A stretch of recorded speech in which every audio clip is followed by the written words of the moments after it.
Welcome, everybody. Great to have you here. Just some things going by, a few papers that have come out of the Mitchell Center, some wonderful faculty and students that might be a little bit related to some of the things that Betty will talk about today, but also this coming up at the end of March. I think it's the 30th, a Thursday, and that's a wonderful gathering of folks from around the state and other parts of New England, so I encourage you to get down there and sample a lot of great work on sustainability. Today, it's my pleasure to welcome Betty Woodman to the Mitchell Center. I've often thought about the Mitchell Center being a kind of a crossroads and a gathering place for different kinds of people that, and you can do all the planning you want to create a place where wonderful and committed people gather to work together, but sometimes the most important connections occur quite by chance, and this is one of those times. I'd heard about Betty's Ph.D. research at Emory University several years ago, and I couldn't figure out how I did that until a few minutes ago in an email I received from an old friend. But I had no idea she was a lecturer here at the University of Maine in the Business School, and she actually walked up right about to here a few months or so ago after Yellow Green gave a wonderful talk, and I was delighted when she agreed in turn to give a talk here today. There were some things up here right about interdisciplinarity. Talk about interdisciplinarity, she comes with an amazing background that includes chemistry, an engineering degree focused on operations research. Then she went into marketing. Her work brings together the stuff she'll talk about today: applied ethics, marketing, existential analysis, deep ecology, social psychology, systems thinking, and leadership development, and I'm leaving off a lot. And speaking of leadership development, you ought to see, I'm not sure she'll show these today, but they feature in her work the rave reviews of the students who've taken her courses, especially at Emory, is where I saw some of this, where she was doing her PhD. Many of her students speak of the ways her courses have enriched and changed the course of their lives. So I expect to learn a lot today and hope you will too. Welcome, Betty.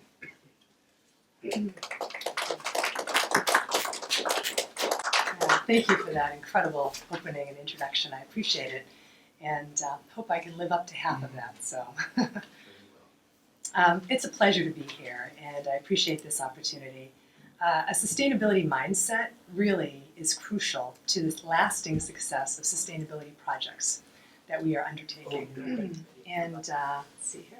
So this talk is really getting to a sustainability mindset, and actually this should go backwards, right there, the topic, and looking at our mindset and what it takes to shift a mindset and why that's important, why this whole discussion is really important to sustainability.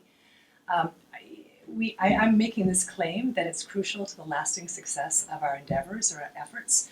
And yet, it's not probably the first thing we think of when we think of sustainability studies. A number of other topics may come to mind.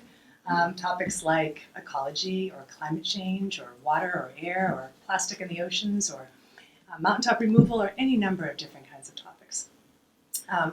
But despite that, sustainability is really crucial. I would argue one of the most important things we need to be including in what we study. Certainly all those areas need extensive study. But as we all know, the best science in the world is sometimes overlooked or ignored or even ridiculed. And these are realities on the ground that affect the implementation and the success of endeavors. In addition, we often don't think of power relations as something that's really integrated with the whole discussion of sustainability. And yet power relations affect decision-making processes, which in turn affect outcomes. You okay? And then lastly, the other area is really this kind of interconnection between social and environmental sustainability. And that is the factors that affect our organizational effectiveness, whether you're in a business or a nonprofit, whether you're in a community. We have a lot of challenges going on within communities as well to optimize what we might consider a sustainable community. And at the same hand, we're dealing with things regarding nature and our relationship to nature. And fundamentally, these things also have a connection, and that connection is in mindset. So taking a widening back a little bit, understanding that bigger picture, understanding what's happening is really crucial as we move forward and need to look at improving things for ourselves and nature and the human natural system. So how do you study? How do you study a mindset, right? It sounds so kind of difficult to kind of grab a hold of. And I have an engineering background as well, and I'm very familiar with systems thinking. And when I first moved over to philosophy from engineering, I was really surprised actually at the logical kind of connections. I wasn't aware. I'd never taken philosophy before. And I'll talk a little bit more about that, but there are some fertile areas of analysis that can be picked up and adapted and used in this environment as well. So while there are wonderful systems analysis, as probably many of you in this room know and maybe work with, many times the idea of power relations or non-rational motivations are bracketed with the thought that you will kind of run the analysis, do the models, see what the scenarios come out as, and then later kind of look at this. And from a number of different of my experiences through various organizations, I started realizing what kind of an impact those power relations have to the best science, to the best data, to the best information. So this is an issue that I really think we need to stake out and take a look at and understand as best we can. So with that in mind, that brings me here. And again, thank you very much. I appreciate it. We've just started a dialogue, and I hope to continue because I think there's some very fruitful and interesting places to go with this. So I'm going to start with a quote to kind of frame this discussion. And this comes from Lance Gunderson, who I actually worked with down at Emory as well, et al., and a whole list of authors. And he poses the question, why do intelligent, knowledgeable people organized in sophisticated societies degrade their life support systems to the point of ecological and economic disaster? And how can such catastrophic degradation be prevented? Very good question. You can also look at working within various organizations and ask a very similar question. How can bright people who are very good at what they do come together and work in an organization and wind up with so much conflict or drama that they are not effective as a team and they aren't really achieving the goals? So these are things that we're really going to take a look at here. These are the topics, looking at the problem, defining it a little more, what this thing called mindset is and how we can understand it. Foundations for analysis of a mindset, and then the analysis itself, existential analysis, a little bit about what it is, how it can complement other kinds of large-scale environmental analyses, and then finally applications. I'll mention here, I'm talking about education and leadership development pretty much here. There's also a research component to this, where there's been quite a bit, I did quite a bit of research using this frame and this lens as a technique to look at various aspects of our culture and the way they reinforce each other, the way you have feedback loops, the way you've got a very resilient system. I haven't endeavored to tackle that here because of the length of time that we have, but that's another very interesting discussion. Here we'll kind of focus mostly on education, leadership development, and if we have time, maybe a little bit about civic engagement. I'm starting off with a number of quotes from different authors. This one comes from Val Plumwood, environmental philosopher. And I chose that picture because, of course, that seems to me to symbolize flourishing, thriving. The natural world and human communities is what we're all really looking for. We want harmony within our human communities as well. So this tie between social and environmental sustainability we'll talk more about as well. So she makes the claim that the problem isn't really about more knowledge or technology right now, although certainly we have to have the knowledge and the technology and move forward to working on those problems. But what's slowing us most at this point, in her estimation, is this idea of an environmental culture. We need something where people are valuing and appreciating this kind of relationship between people and humanity. So to step that up even more, a notch, you can look at David Orr. And David Orr is looking at this in a systems view, I would claim, and it's looking at our manner of thinking and being in the world. And I'll read this because I think it's a good one to put up in his words. He said, dig deep enough and the problem of climate is not reducible to the standard categories of technology and economics. It's not merely a problem awaiting solution by one technological fix or another. It is rather embedded in a larger narrative, a symptom of something deeper. Were we to solve the problem of climate change, our manner of thinking and being in the world would bring down other curses and nightmares now waiting in the wings.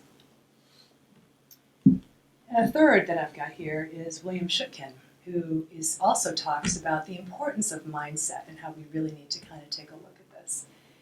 He said to the extent that sustainability requires a change in mindset, and that sustainability threats such as global warming require that we act sooner rather than later, we need to better understand how to change people's minds and behaviors at scale, and efficiently. This is not only the province of behavioralists, but marketers and public policy makers as well.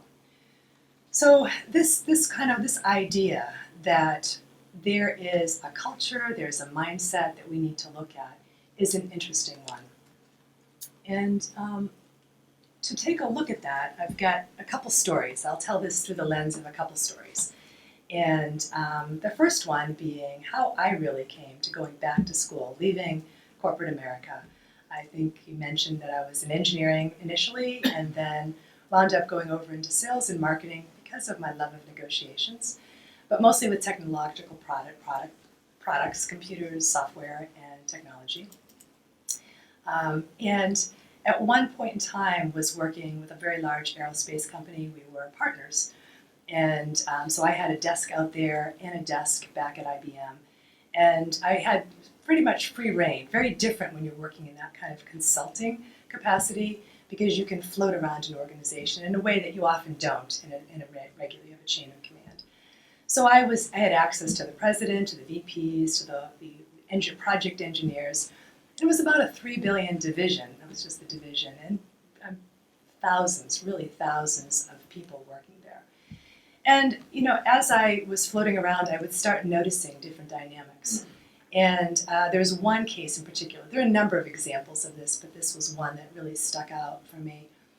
They had been recruiting a young engineer from somewhere else who already had numerous patents to his name, and they wanted him. It took a while before they brought him over. They brought him over, and all seemed well for a while, except he's over here in this chain of command, and over in this chain of command, way up high, here he is down here in the project engineering level, vice president of the company, took a dislike to this guy. Pretty hard to figure out. That's the easiest way to simplify it. But for whatever reason, maybe he was jealous. You can only guess what these reasons could be. He started targeting him, and he would do it subtly. He would kind of talk about him when he wasn't there. He would lay this doubt about his ability. He would pick on very small things, blow them out of proportion. I'll even tell you one example. It's so minor, but it's pertinent to this whole dynamic, I think. I remember him because I was in the meeting. He used to say, "Oh yeah, well, Dan," making it up, it's not his name. "Dan's always about 1 or 2 minutes late. I don't know what it is, always about 1 or 2 minutes late." First of all, the guy was never late. He's always coming in. Maybe like, okay. But there's going to be a time when he's going to walk in a couple minutes late. And sure enough, that's what happens. He walks in a couple minutes late, slides into his thing, the meeting's about to begin. The guy leans back in his chair. He was that kind. He liked to lean back in his chair, looked at his watch, and he looked around at the room, kind of chuckling. And everybody starts chuckling with him, because now they're all in the in-group, right? And this is getting set up within this workplace. And gradually, this guy got frozen out. And what was astounding to me about all of it was at the beginning, people knew what was happening because they had seen it. They knew this guy had a reputation. He was known to be blustery, kick people out of his office. He kind of prided himself on that style of leadership. So they'd say, "Oh yeah, that's so-and-so, another name. That's just the way he is. It's okay." But gradually over time, hearing this constant diet of it and hearing these minor things being sort of blown out of proportion, people started looking at this man differently. And I don't know that he really knew the extent of what was happening there, but he felt it. And he was basically, his power was taken away within that organization. He was marginalized. And so he eventually left with all of his patents before they had developed them into products. And it was so such a waste. It was so ridiculous to me. And I'm coming thinking, this isn't logical. This doesn't make any sense at all. How can this be happening? And yet it happened over and over and over. And you're talking about an organization of very intelligent people, very smart people in their fields, right? And this kind of thing is going on. Well, later, of course, I started making the connection that, you talk a lot about bullying. I looked more at that in middle school, that kind of thing, which we can probably all remember a little of if we think back to middle school, because this is a dynamic that exists in our culture, right? And I started realizing that there are a lot of similarities in these patterns, right? Bullying on the schoolyard, violence within the home, child abuse, toxic workplaces, common threads. And those patterns look unbelievably similar. Yeah, different context, different ways that they're implemented.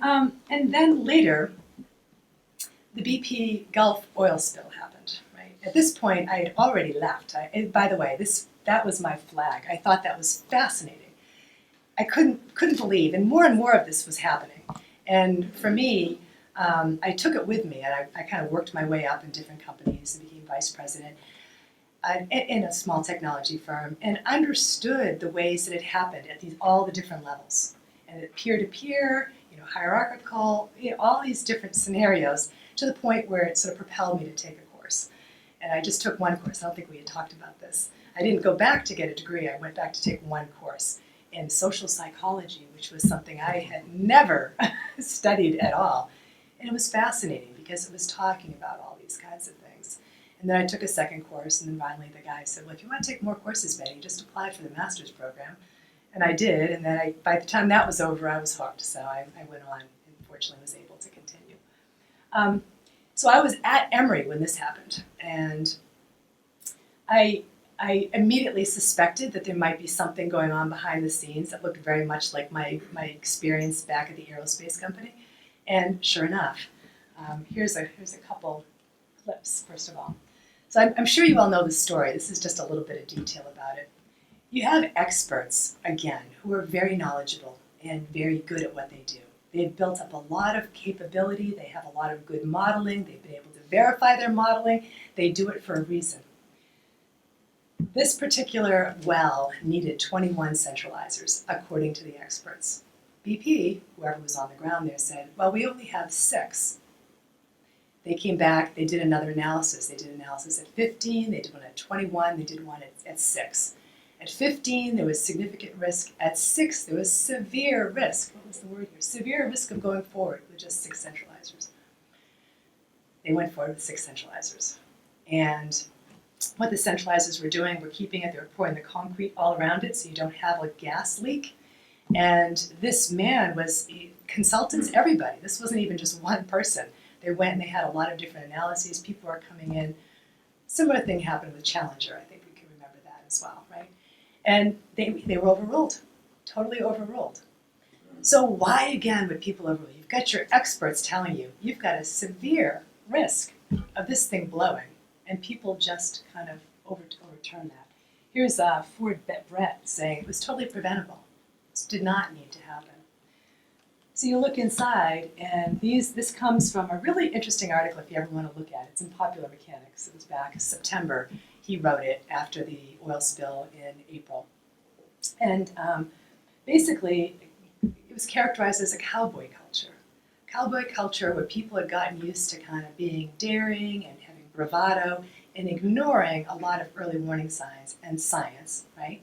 Because for expediency, for having the appearance of being, the bravado, whatever that may be. And here's a couple other quotes. They were arrogant and proud of the systems they had in place. They were in denial about the possibilities. They had skated through a number of times without things happening. But they had also had a number of incidents, as we know, in addition to the Gulf oil spill, where they might have corrected those procedures. And it was notorious for its cavalier approach to safety. So that's kind of interesting as well. Here we have people working with highly sensitive kinds of technologies that have a huge impact on human culture and on the natural world, both. And yet people aren't paying attention to people who are in good faith studying to the best of their ability and modeling and coming up with recommendations based on science and data.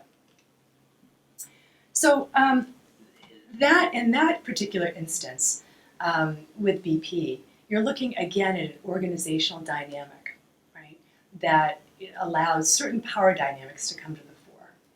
And that was, again, similar to the discussion of the aerospace company. The philosophy of deep ecology actually looks more at this whole idea of dominance of nature. Okay? And I'm curious, are any of you familiar, probably all familiar with deep ecology? You looked at it, studied it, that kind of thing? Yeah, okay. Different from ecology, right? And we'll look at those differences a little bit later. But deep ecology, really looking at that full picture of what's happening and why is it happening and how are things situated within human culture and all of those connections. So, here what they're looking at is that in addition to those interpersonal human culture organizational dynamics, that there is an overall dynamic of looking at nature as something instrumental to our purposes, right? Rather than understanding it in the deep ecological sense of interdependence. We're all part of this system, right? We need all the parts of the system to thrive and to work well. And connects, again, here, this with a lot of what happens within our social culture. I'll just read that part. Western culture has been increasingly obsessed with the idea of dominance. Dominance of humans over non-human nature, masculine over the feminine, wealthy and powerful over the poor, dominance of the West over non-Western cultures. Deep ecological consciousness allows us to see through these erroneous and dangerous illusions. Again, looking at the importance of that interconnection and that interdependence of the entire picture. So here, deep ecology connects social and environmental sustainability. It isn't always talked about in that way. Maybe people here in this room, but I'm sure people in the general public would probably not put those together in quite that way. So kind of overall, in terms of a mindset, I've got one back there I can see. How about that? Sorry. A mindset is really a social paradigm, and it's a paradigm that reflects dominant cultural beliefs, norms, and values. And it's actually the consciousness that creates our social systems and sustains them. And as we can see, it is this idea that I think it was Duval and Sessions were talking about in the last slide. It's the idea of this dominance being sort of permeating a culture, permeating the attitude towards the environment, and actually the attitudes between people, superior-inferior dichotomies that emerge, right?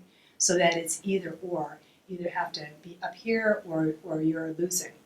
And which is very different. It's a very different framework than an interdependent framework where there's a lot of diversity and there's a lot of differentiation, and that's needed and necessary. Right? So, how do we shift mindsets? We look at what a mindset is, and what kind of mindset do we want? So let's start with that first. So going back to deep ecology again, this work that I've done is grounded in deep ecology, systems thinking, and existentialism and existential analysis. I'll talk more about that. But here, this is Arnie Nass, again, environmental philosopher, looking at, the whys and hows. He said the essence of deep ecology is to ask deeper questions. The adjective deep stresses that we ask why and how, where others don't. Ecology as a science doesn't ask what kind of society would be best for maintaining a particular ecosystem. That's considered a question for value theory, politics, and ethics. As long as ecologists keep narrowly to their science, they don't ask such questions. And this was back in 1985 that he actually put that out there. So, this, again, sustainability, I think, does a lot in terms of interdisciplinarity. And this is one of those areas where you can see that yes, there are certain specialties and strengths in all the disciplines, but to bring that picture together in a systems view, right, and understand what's happening overall is really important. So systems thinking, going to the interconnected whole theme. This quote comes from the beginning of Donella Meadows' Thinking in Systems, which probably many of you know. Wonderful, wonderful book, yes. So I'm grateful to her for this quote, but I think it captures a sentiment very nicely. And basically, if you have a factory and you tear it down, but the rationality that produced it is still standing, then that rationality will just produce another factory.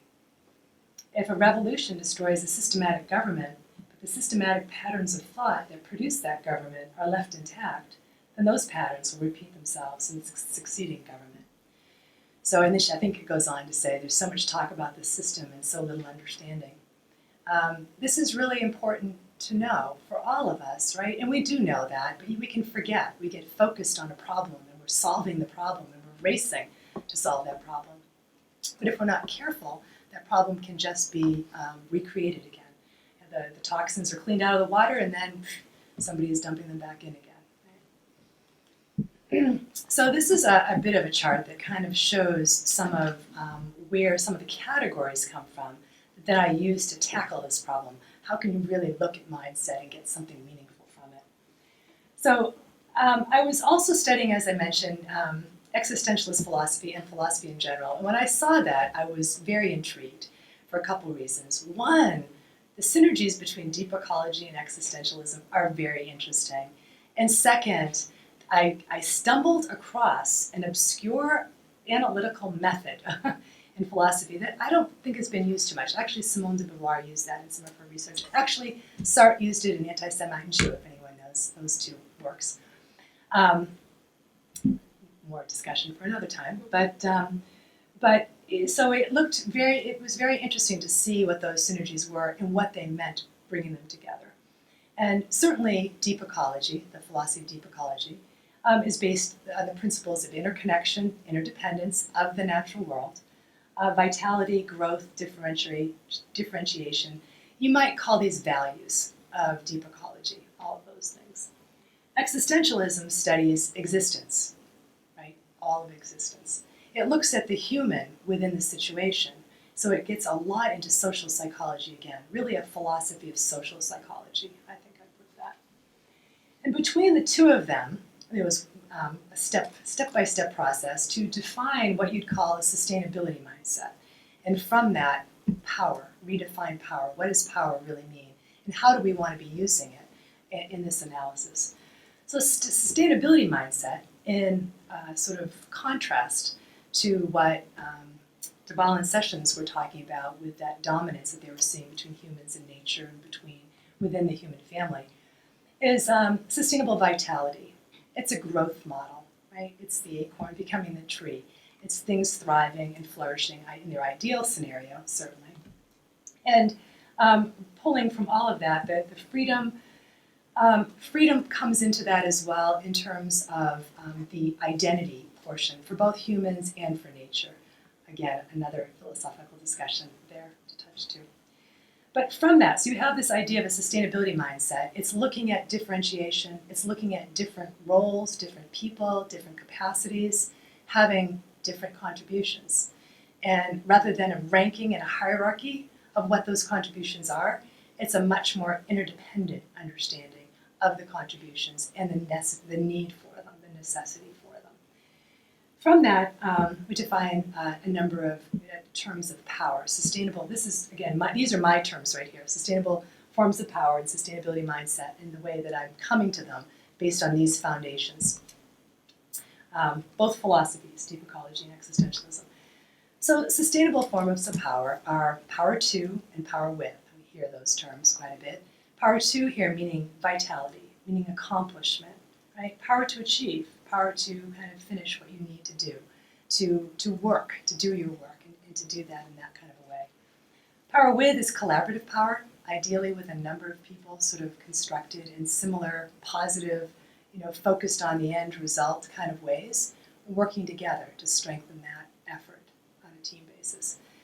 And putting that in contrast to what you'd call unsustainable forms of power, which would be, power over for the sake of deriving something from it, to distinguish. Okay, you can have power over. There are a number of scenarios, a fireman going into a burning house, for example, where you have to have roles and you have to have people calling shots. There's a reason and a rationale for that, and it's necessary.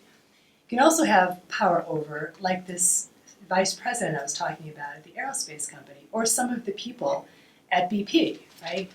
Who, I'll use the aerospace because that's a direct example that I know, who seem to derive some kind of pleasure, feeling, satisfaction, or a need to feel balanced and valuable in that way.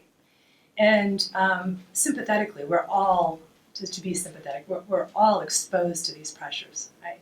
We can all teeter and topple. These are pressures that we can all feel within ourselves. That power over can be power over yourself, too, when you drive yourself mercilessly to meet deadlines or to, kind of beat yourself up if you didn't do as well as you'd like in something. Right? It's not productive, though. That isn't the energy that's going to get you across the finish line. Right? That manager had all sorts of people back there at the aerospace company. They wouldn't speak up. They wouldn't talk too much about what was going on. They didn't want to be the next one on the chopping block. You had a culture of fear, a culture of conformity. It was not an innovative, creative culture, which is what we really need to be fostering, right? And that's the power from that I have there. People who may align with people that they view to be more powerful, or they view to be powerless, power over, because that becomes their definition. And they align with that because it helps them feel as if they're becoming more powerful through association with the group, right? Going back to the classic middle school kind of scenario, you have the bully, you have the people who might be kind of hanging out with the bully and maybe not quite as bullyish as the bully, but they're comfortable doing that. And so I just lost my train of thought. It's okay. No problem. And then you have the person, whoever the target is of the bully, and then you also have some bystanders. Don't really know what to make, very discomforted probably by what's happening, don't know what to say, don't know what to do, don't realize that they're in the majority, right? And if they could find a way to stand in solidarity, they could shift that balance, but they don't. And so you wind up with more of that culture of fear and conformity. So, I got an example here from Rachel Carson, wonderful Rachel Carson, who sort of kicked off, one of the figures kicking off the environmental movement, or especially the DDT. But I've got a quote here from her, but as I'm sure all of you know, Rachel Carson was a marine biologist and became very concerned about what was happening with DDT in the environment. And I'll read this little excerpt right here to begin. She said there was once a town in the heart of America where all life seemed to live in harmony with its surroundings. Then a strange blight crept over the area, and everything began to change. There was a strange stillness. The birds, for example, where had they gone? No witchcraft, no enemy action had silenced the rebirth of new life in this stricken world. The people had done it themselves. The people had done it themselves. Very interesting. And this was back, when did she write this? 262, yeah. Thank you. And so very interesting. It was a beautiful book, and it was a powerful book, and it was picked up by general public and galvanized people to really stand up against the chemical companies and to put an end to DDT. But during the course of this, as you probably also all know, she was attacked viciously, just relentlessly by the chemical industry.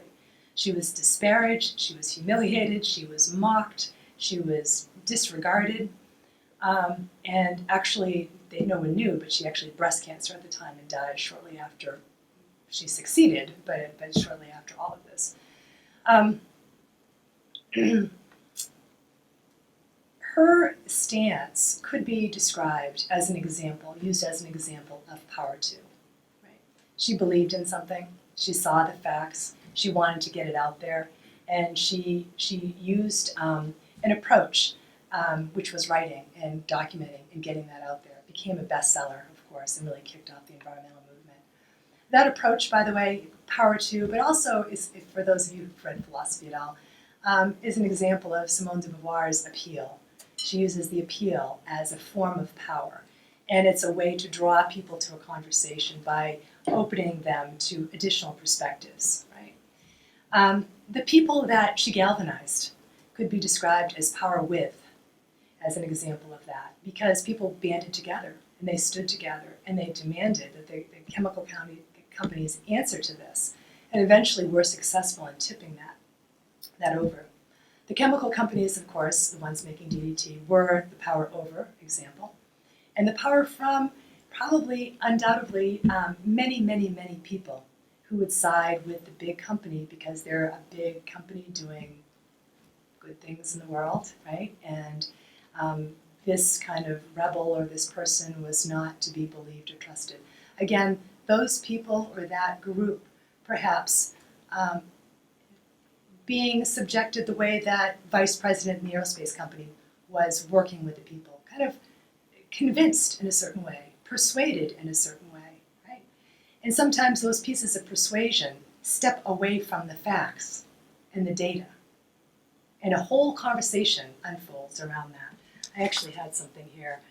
You know, a contemporary example is what's going on with climate change right now. We have very intelligent people collecting really high quality data and double and triple checking all over the planet. And yet we have people who don't look at that data, who are persuaded that there's nothing to look at. And without taking a look or taking any kind of responsibility to investigate it, they dismiss it. And how harmful is that to all of what the best minds can come up with in science and technology? And going back to Lance Gunderson's question, how can a society, sophisticated society, full of people, right, who are finding out information about the collective possibility of flourishing and thriving, how can that be happening? And that does not fall in a rational sphere, right? That's the non-rational motivation, human motivation sphere. It's how people are influenced to go along with something, or they're fearful and they don't speak up, or whatever it may be. But that is not going to be resolved, unfortunately, by rational analysis. It has to be something done in complementary to that. So, this is where existential analysis comes in. And as I said, I'll step through this in just a sec. It's a philosophical method. It's a way of looking at power. It's a way of looking at identity formation. It's a way of looking at behavior. And there was a little piece at the back of Being in Nothingness, if anyone's read that big tome, big thick book. And you can flip to it, you'll find that little section in the back. And that was the moment I thought, wow, of course I come from an engineering background and love systems, right? That looks kind of promising and interesting. And I applied it. I wound up applying it in part of my research for two purposes. One, for research of culture, and the second was for educational purposes and leadership development purposes. And I'll explain how. I've bracketed the research right now. It's too much to get into this kind of a slot. But I will talk more about how it applies and how it worked and how it was successful in the realm of education. So let's see if this works. This is my first animation. I shouldn't tell you all that. Boom, there we go. Okay. So this is the terms that pop up in this version are going to be philosophical terms. Later, I've adapted it for leadership development and for organizational culture analysis and this kind of thing as well. So you have an individual, and in this model, you have two terms. They look at facticity and transcendence, just two aspects of a person having to do with freedom and power. Facticity, everything that you are, everything that where you stand right now, what you've accomplished, what you haven't, what you failed at, just the reality of the situation. Transcendence is the idea of freedom, that you can choose and you can change, and there's a big area that you can move into there. Right? When you're in balance with those two, you're said to be authentic, and this actually had sort of highlights behind it, which is why it comes out that way in this particular format with a black background. But when those things are balanced, when you realize that, I'm 5'9", and this is my history, and these things are real, and yet I can still change my direction at this point in time. I understand both those things. I don't deny my freedom, and I don't deny what is. That's a state of authenticity. That's the way they are defining it in the existentialist philosophy realm. Conversely, if you're not, you're in bad faith. So, for example, if you had childhood experiences, and who hasn't? Because we all, by the way, tip back and forth here. This is just not this is good and that's bad. This is a struggle where being aware and self-aware is really helpful, right, to the whole discussion. So if you had really bad childhood experiences and someone told you you can never go to school because you're just not smart enough, and you believe that, and you never go to school, and actually that's not true, right? That was somebody's behavior, someone's beliefs, what they told you, but it got embedded in you, and you took it around as a belief. You'd be said to be in bad faith. Bad faith, by the way, is not meant to be a bad label. It's just a descriptive label. You're out of balance. You need to kind of look over there and see, wow, I just studied that and I did a great job, and wow, and whatever else it may be, and discover that that is, in fact, not true. But if you are in bad faith, and I've got, oops, did it come here? Oh, you can't see it. I was worried about that. This, by the way, here, it says the look of the other. I'm going to have to speed up through my analyses here. So, little story here that I won't quite get into, but the look of the other is basically how somebody's attention on you can take you from being absorbed into something to being very aware or self-conscious, right? Getting you out of the flow. And this look of the other can trap you in bad faith as well. There's a whole lot of scenarios you can look at that can kind of keep you in bad faith. But when you're in bad faith, according to this philosophical model, and this is the terms that they use, not to be only necessarily in the terms of the way, this is a philosophical definition of sadism and masochism. What they mean by that is you deny your own freedom, so you look to try to take freedom from somebody else, because that makes you feel whole now again. You're going back to kind of a momentary feeling of being balanced. This is why if you see people like that vice president I described at the aerospace company, it's a repetitive process, right?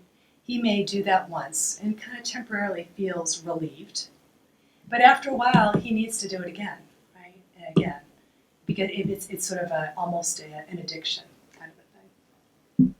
On the other hand, masochism is being absorbed by freedom. So it's this idea of wanting to stand under the umbrella of somebody that seems very powerful so that you can kind of, through osmosis maybe, right, kind of get some of that power or feel safe. Or the comfort of the hearth, that's a description Sartre uses as well. You kind of have the warmth and the comfort of the hearth by being in that in-group in that way. But these, and that's as far as they go on the up top as well, which I'll get to in a second. But from here, one of my first scenarios, I started looking at that, is that's what I'm describing as power from and power over.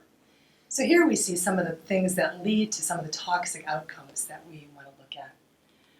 On the top, you have philosophers such as Simone de Beauvoir I've mentioned, and Cindy Willett, also from Emory, and others, who are actually looking at, I didn't put the appeal up there, the appeal would have gone there as well, these other kinds of scenarios that can come from someone who feels more balanced and not threatened, not in a fearful kind of competitive way, taking someone else's power from them, but willing to help empower, help promote, help strengthen, all of the individuals within a group. And that, of course, leads to power with and then power to. So that was the overall kind of structure of it. I applied it to an educational approach. I was at Emory and starting to develop my own courses. How wonderful. And of course, this is a topic I was very interested in exploring. How can you get people to see the ways we're all trapped, right, in these kinds of ideas? So I actually used this model as a framework for the class, and I'm hesitating because I've got a big, busy chart to show you next. I'm just going to point a couple things out of it. But it comes back from my, and I should mention, by the way, in general, existentialist teaching approaches, another reason it's really wonderful for education, very creative, very high energy, very much associated with meaning and putting things together. It's a wonderful, I think, foundation. You talk about passion, you talk about meaning, you talk about these kinds of things. And when people can find that in themselves, it really is a way to really, I think, step up an educational process. So here's the chart. This was my original. You saw my other one that became a new model. I realized that my original chart was focused mostly on just the negative outcomes, and I had to reshift it and kind of extend it. So, but this was exactly that same model. Here you've got the individual, you've got the balance down here, which leads to the good things, right, in terms of not having these unproductive dynamics. And then over here, kind of what happened. And we did some things about consciousness. At this point, we're not really talking about power relations at all. We're talking about individual freedom, individual power. What does that mean? What is power? And consciousness, and what happens within our psyches, all of that. It's fascinating, and I've actually found in that particular course on identity, most people, and they came from all walks, sciences, humanities, business really gravitated to that discussion. And it also helped frame that what we're looking at is how to increase the freedom and power for everybody, right? This isn't an either or kind of thing. Sometimes I think we can get, if we're not careful, a little guarded or straitjacketed, not always wanting to go there because we're fearful of that kind of scenario. So then, so the way this basically worked is then we started going through these topics, but it was always referencing back. We came through all this, and it was, this is what causes bad faith. Well, what are the conditions that bring that on in our social culture? What brings on bad faith? And you start to see the beginnings of a big system that is reinforced in many different ways. You look at child rearing, you look at gender socialization, you look at sexuality, you look at race, you look at class, you look at the way we other people, look at nationalism, you look at all of that through this lens. And you can actually go to passages and kind of do an analysis of this, too much to describe here. And I'll try to get to this end here so we can have questions perhaps. But this, by the way, was also a template for a big part of my dissertation that goes on sustainable culture. So looking at that as a lens in to look at critical social theories in all of these different areas, taking the whole picture of our culture, and then finding those themes and those threads that are reinforcing each other and coming up with what really, and there are some interesting findings, I think. But without saying, oops. So that was kind of the course. You were very gracious to mention that. I put a couple up here. I've had people really writing to me years later, and I think this is this method, you see. People understanding that there's a way to unlock something that they were trapped in, that they didn't understand they were trapped in. And I have wonderful stories, maybe in the questions they could come out, about people who came up to me who had been bullies, and who at the end of the semester actually wrote very powerfully about that whole experience and what led them to that. And that to me was huge. The first time I went through this course, it got up under. You didn't wind up with the resistance or the defensiveness or the anger or any of that. And that seemed really hopeful. So examine life from a new perspective, thinkers and active citizens in the world in which they're living, social justice and environmental issues being integrated, all of these kinds of things.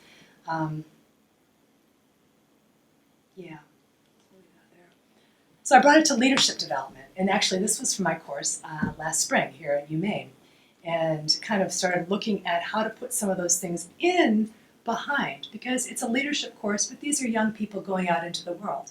They're going to be facing those organizations. I don't know how many of you have faced those organizations, but I think a lot of people do. This is a stumbling block. It's a stumbling block for sustainability professionals as well.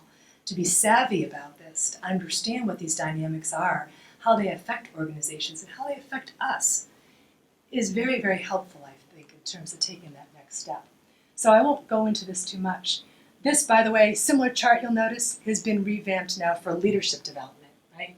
So now we've got the leader, we've got the vision of what's possible, we've got the reality of where we're at, right? We're going through all the way to the end to 4 different kinds of leaders. Again, it's not that clear cut. We all have sort of blends of pieces of it in different moments of time. But from the toxic to the conforming to the star, which is great, but still I've been in star cultures where they don't really encourage the collaborative effort, and that really is the ultimate we need as well. Similarly for business, you've got the business culture, kind of a similar thing. I'm calling it out of balance, not facticity and transcendence and that kind of thing, and denial. And kind of looking also at another way, maybe sustainable leaders, the ones who have the systems thing, mapping the big picture within an organization, within a problem that has to be kind of laid out there, with teams of champions maybe, or whatever term really works. Those become the visions. Down here, the contrast I'm calling, hopefully more kindly than toxic or bad faith, unexamined leaders and unexamined followers. Because really that's what this is, and many of us could find ourselves in that position through a series of experiences in our own lives, the places that social stories intersect with personal stories. Right? So, 1 minute, I'll sum up. A little bit about civic engagement. Education can happen in the classroom with leadership development, but also in the community. Right? And couple of notes from a couple authors, again, sustainability writer.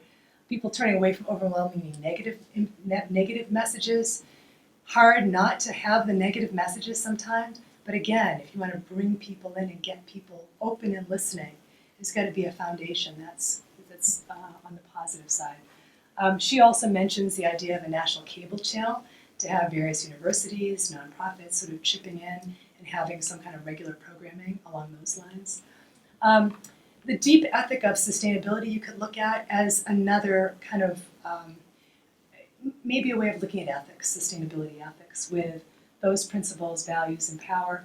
And again, more meaningful, perhaps lifestyles, the slow food movement being an example, again, of deeper ways of living.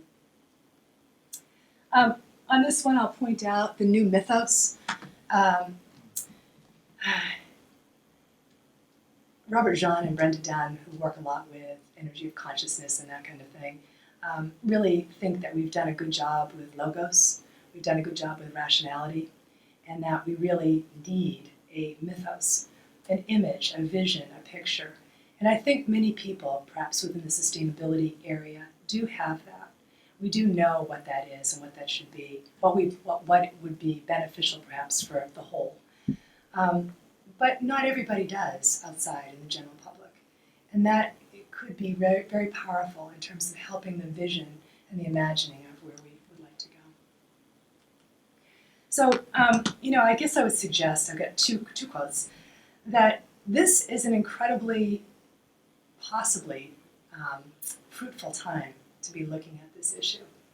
Things are shifting all over in regards to environmental issues and social issues. And things will shake out, they'll wind up somewhere. But if that underlying mindset is not shifted substantially, the chances are, we know from systems, that the same kinds of things will come back again. So this could be a wonderful time to be working into doing more with it. Arnie Ness, again, and I'll leave the last one to Danella Meadows. And she said, remember always that everything you know and everything everyone knows is only a model. Get your model out there. That's for everybody here, right? Your model, whatever your model is, get it out there where it can be viewed. Invite others to challenge your assumptions and to add their own. Because I think a lot can be done when we do that. So thank you very much. I know I'm over time.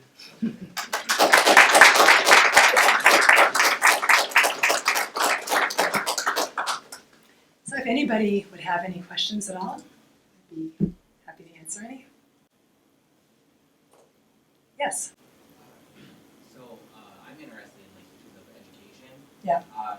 And what are some activities that you did, and what planning did you do to try to get students to have that mindset shift? Yeah, that's a great question. So and it was quite interesting because the first time I did it, I learned a lot. We always do, don't we, when you teach. And then I repeated. I got to teach the same course multiple times, which was wonderful because I could tweak here and there. But the first time I did it, right out of the box, it was very effective. More effective than I even would have dreamt possible. And what I saw as the biggest reason for that was that people had a way to look at these issues without personally putting themselves into it. So in effect, they were stepping through a life trajectory, a life narrative, right? And it wasn't a confessional, kind of that kind of thing. People would sometimes say things, which was fine. The discussion would usually just take off. But they were reading, and it was an academic course, and they were reading about these different categories. I think that the foundation and the freedom and power was very important because that created something that everybody wanted. Everybody wanted to learn more about that. Nothing was being forced on them. So we spent quite a bit of time developing that and reading some fascinating things about freedom and power. Then we started looking at what were those blocks. And there are a number of them, so it wasn't any one thing. And you can almost start to see, as I did it multiple times, people little light bulbs because they can start seeing themselves in the story. Because this is our story, it's our social culture. We all know these storylines. You watch teen movies, they all sort of have similar patterns to them. And when you start to be able to see it that way, you don't have to get defensive. You start to understand it as a system, not something that you are personally responsible. You're being shaped by a system. How could you not turn out this way, right? How could all of us not? How could this not be the outcome if you look at what the system is really doing, right? So that I think was the biggest thing. There were a number of exercises. I don't know if you, I'll tell one in particular. I opened the door for creativity, and about halfway through my first course, I had somebody come to me and said, "Oh, there's some plays going on campus. It's starts No Exit and other plays, and they're going to be doing it, and we should all go." And I said, "Oh, that's great. Thank you for letting me know, and it's wonderful." And she said, "Well, could we do a play instead of a final paper at the end of the semester?" And of course, this was a writing requirement class I was doing, which is why it was so, you had people from all over campus, upper level. And I said, "Well, you got to be doing writing, and we can't get rid of the paper, but we could do the play in addition." And I actually put it out with anonymous kind of feedback, and everybody wanted to do it. And I said, "Okay, we'll do it, but everybody has to have a speaking role. No one's going to do the props in the back, right?" And even the people that say they want to do the props in the back, I found really were glad because they wanted to have a speaking role. And I left it up to them. I said, "Great, we'll do it." And I set aside a little bit of time, and let's see what you come up with. And they put together the most unbelievably real, powerful, smart, savvy play that touched on so many of the pains that we have in our social culture. I mean, I even feel myself choking up a little bit. I was just absolutely floored when I saw it, because they got every piece of that, and they could understand, and then they could caricature it and mock themselves, and when they would kind of step into these places and hold each other. So things like that, and many others. So thanks for the question. Anything else? Any other questions? I'm happy to answer questions while I'm here. So, yes.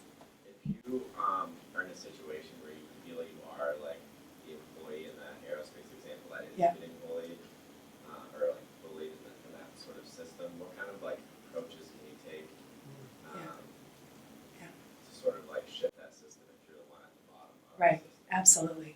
So there's kind of two things that I see there. Thank you for your question. Oh, should I repeat the question? Yeah, because they were wanting to make sure that the questions were heard.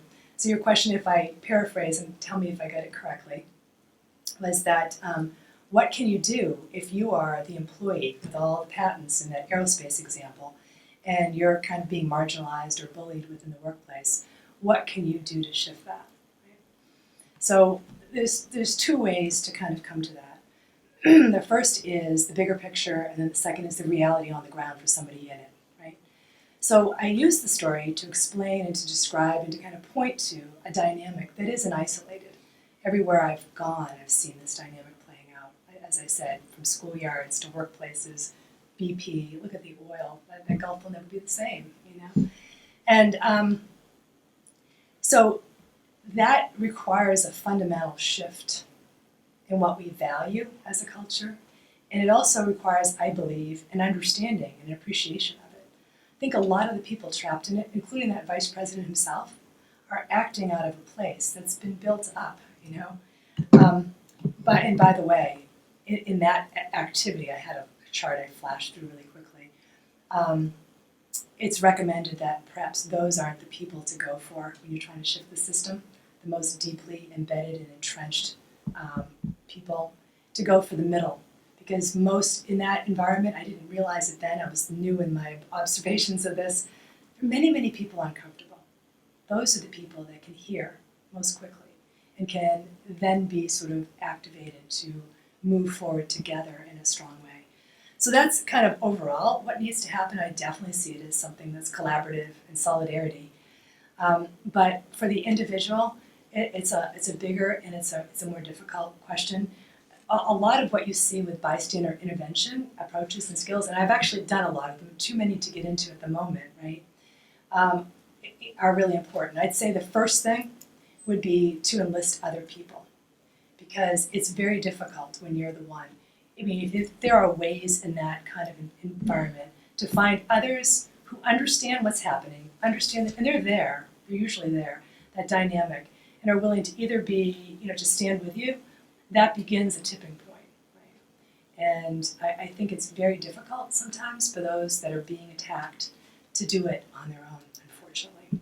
But there are specific skills and trainings and wonderful kind of bystander intervention approaches. So I hope that answered enough. 4 o'clock, and I know that some people have to go. So, but if you want to hang around and talk to Betty, please feel free to do so. Let's thank her again for a Oh, great talk. thank you.